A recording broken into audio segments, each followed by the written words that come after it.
해월 부인에게 큰 절을 하다. 동학에 입도한 후 해월은 한 달에 두세 번씩 용담을 찾아 수훈으로부터 가르침을 받았다. 지금까지 사람 대접을 받지 못했던 해월은 수훈의 가르침을 통해 비로소 사람으로 인정을 받았다. 해월은 수훈이 가르쳐준 대로 동학 수행에 힘썼다.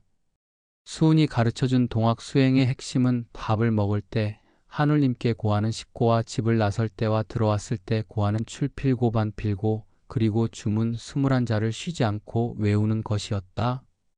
특히 주문 수행은 동학 수행의 기본이었다. 지기금 지원이 대강 시천주 조화정 영세 불망만사지의 21자 속에는 하늘님의 기운이 몸에 내리어 하늘님 모심을 체험할 수 있는 방법이라 동학에 입도한 도인들이 너도나도 소리내어 외웠다. 해월도 집 한 구석에 가만히를 두르고 들어가 쉬지 않고 주문을 외우며 수행에 힘썼다. 해월이 동학 수행에 몰두하자 자연히 농사와 집안일에 소홀해 질 수밖에 없었다. 해월이 아무리 애를 써도 빈자리가 생길 수밖에 없었다. 그러자 부인 손씨가 해월이 동학을 하는 것을 못마땅하게 여겼다.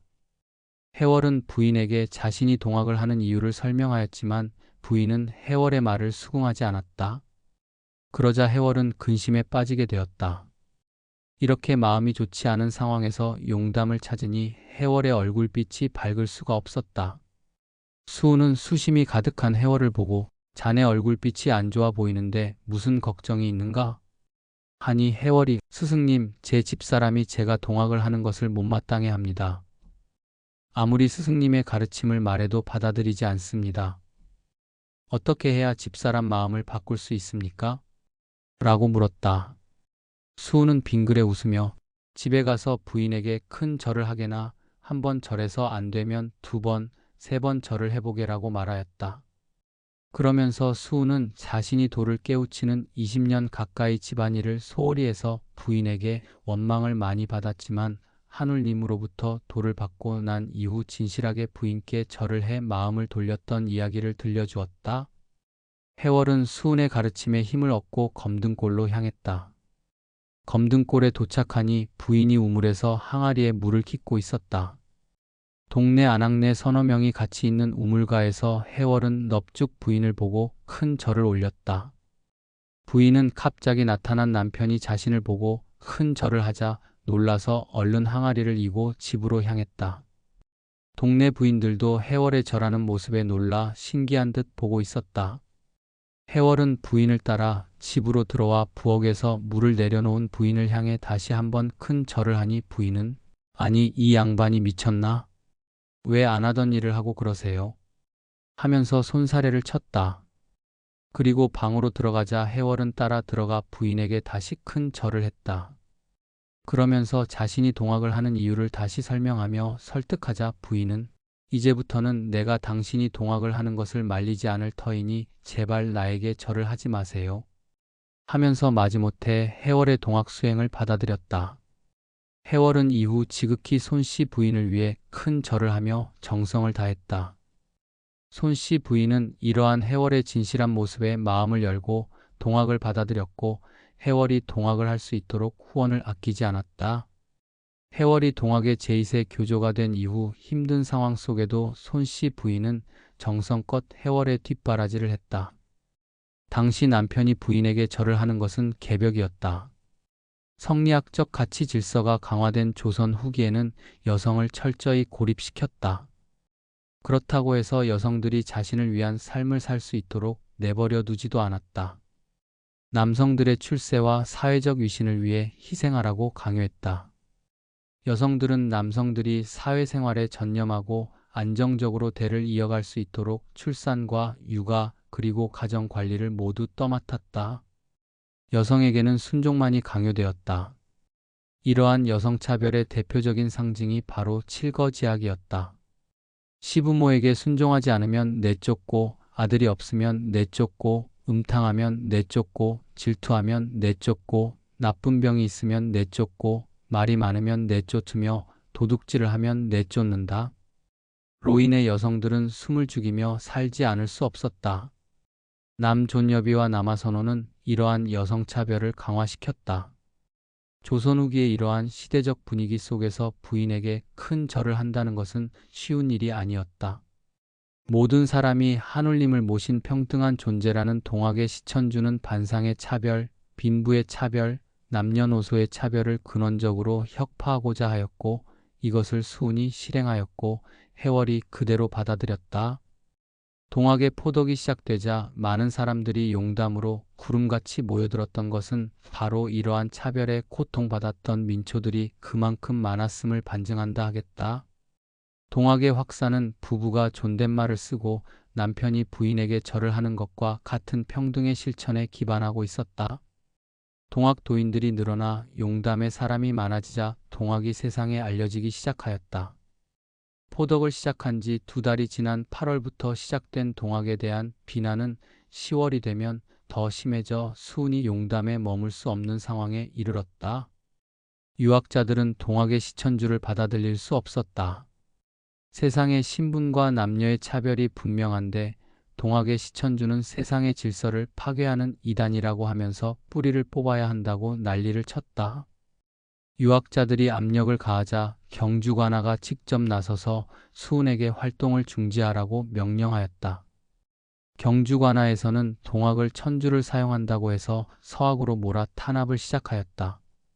관의 압력을 받은 수훈은 급히 용담을 떠나지 않을 수 없었다. 11월에 제자 최중희를 대동하고 정처 없이 길을 나섰다. 용담을 떠나 그가 찾은 곳은 6년간 살던 처가가 있는 울산이었다. 울산의 서군요를 찾아 회포를 풀고 이웃을 만나 시간을 보냈다. 이후 수훈은 부산, 웅천, 고성, 승주, 구례를 거쳐 12월 15일경에 전라도 남원에 도착하였다. 남원 광안루 앞에 서영칠의 집에서 10일간 머물던 수훈은 섣달그음에 교룡산성의 덕미람으로 들어갔다. 수훈은 덕미람의 방 한 칸을 빌려 은저감이라 명명하였다. 수훈은 은저감에서 논학문, 수덕문, 도수사, 권학가 등 경편들을 저술하여 동학의 종교적 체제를 확립하였다. 수훈이 있던 은저감으로 남원의 청년들이 찾아와 시운시변을 물어오자 수훈은 이에 답하면서 동학을 전하였고 이렇게 전라도에서의 포덕이 시작되었다. 이때 동학에 입도했던 서인주와 서병학이 뒷날 동학혁명 당시의 전라도 동학군이라 일컬어지는 이른바 남접의 기원이 되었다. 해월은 부인을 감화시키고 난 뒤 더 열심히 동학 수행에 나섰다. 해월도 스승인 수훈과 같이 종교적인 체험을 얻고자 하였다. 하지만 종교적 체험이 쉽게 일어나지 않았다. 그런데 수훈이 용담을 떠나자 물어볼 곳이 없었다. 수훈이 용담에 있을 때 저술한 포덕문, 용담가, 안심가를 읽으면서 주문 공부에 매진하였다. 해월이 하루는 홀로 생각하기를 스승님은 독공하실 때에 하눌님 말씀을 들었다고 하였으니 자신도 정성을 다해 하눌님을 감동하게 하리라 작심하고 기도를 하였다. 비록 추운 겨울이라도 매일 한밤중에 마을 뒤 계곡에서 목욕재개를 하였다. 이렇게 정성을 들인 지 2~3달이 되니 물이 또한 차지 아니하고 밤이 어둡지 않는 느낌이 들었다. 그런데 어느 날 목욕재개를 하려고 하는데 갑자기 공중에서 찬물에 갑자기 들어가는 것은 몸에 해롭다라는 소리가 들려 주위를 보아도 아무런 사람이 없어 괴이하게 여겨 냉수욕을 끊었다. 해월이 이듬해 봄에 은저감에서 돌아온 수훈이 경주 서촌 박대여의 집에 와 있는 것을 마음으로 알고 찾아가서 이러한 이적을 말하니 수훈은 수덕문을 펴 찬물에 갑자기 들어가는 것은 몸에 해롭다는 구절을 가리키며 그대의 정성이 지극하여 내 마음과 통하였다고 하면서 해월의 종교 체험을 기뻐하였다. 해월은 다른 몇 가지의 이적을 말하자 수훈은 이적이 조화의 커다란 효험이라고 하면서 해월에게 칭찬을 아끼지 않았다. 나아가 해월에게 포덕을 하라고 지시하였다. 해월은 제지소에 다니면서 연고가 있었던 영해, 영덕, 상주, 흥해, 예천, 청도 등지를 순회하며 동학을 권유하여 많은 사람들을 입도시켰다. 해월은 동학에 들어온 지 1년 만에 지극한 수행으로 종교적 체험을 하였고 동학의 교세 확장에도 기여하였다. 해월이 포덕을 하고 다닌다는 소문이 나자 경주가명에서 해월을 잡으려고 검등골까지 출두하였다. 관속 30여 명이 검등골에 해월의 집을 포위하고 해월을 잡으려고 하자 해월은 집에 있는 생삼 한 묶음으로 그들을 제압하였다. 경주의 관속들은 해월을 잡아 돈을 빼앗으려고 했지만 해월에게 제압당하고 말았다. 젊은 시절부터 제지소에서 일을 했던 해월은 힘이 장사여서 관속들이 잡을 수 없었다. 해월은 이들을 잘 타일러서 돌려보냈는데 이후 검등골에 큰 장사가 났다는 소문이 나서 관리배들의 침해가 없었다고 한다. 해월은 수은의 가르침을 그대로 실천하면서 성실하게 동학인으로 거듭나고 있었다. 부인에게 큰 절을 해서 부인의 마음을 얻고 엄동설안의 찬물에 목욕을 하면서 정성을 들이다 천어를 들었고 하룻밤도 못 가는 반종지의 기름으로 21일간을 보내는 이적도 체험하였다. 또 친척이 원인 모를 병으로 신음하고 있을 때 어루만져 병을 치유할 정도로 종교적인 힘을 갖고 있었다. 해월은 누구보다도 성실하게 수은의 가르침을 실천하면서 동학의 교의를 하나하나 익혀나가고 있었다. 이러한 해월의 모습이 수은의 눈에 들어오기 시작하였다. 성강현 동의대 겸임교수